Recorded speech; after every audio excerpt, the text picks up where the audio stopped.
I like to eat when I'm out in the woods, and if you ever see me eating out of a bag, that means I didn't get to the store.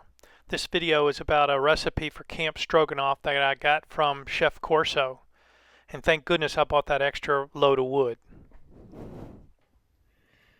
So getting ready to cook, and I use the Whisper Light multi-fuel. This has white gas in it, and this is an indication why hard cases are nice, because I am getting hit with the wind, and so this is my windbreak. So this is what dinner's going to be. We're going to boil for 8-10 minutes jerky. Gets all the sodium out and softens it up. And then we're going to add in the penne along with mushrooms, Publix, and a bunch of other stuff, some spices and whatnot, and a type of Field beef stroganoff. We don't suffer out here. Tired of that. At 6,000 feet, it takes a while to get this thing to come to a boil, but we got it going now.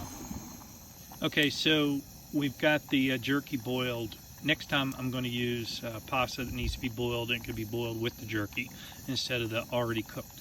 But anyway, the pasta's now been added and a bunch of other stuff. We're about to add the mushrooms and the spices and whatnot. This is a secret sauce. These little packets of Grey Poupon is really nice. Gives it a great taste. I've just mixed in instant milk as well, which will thicken it up.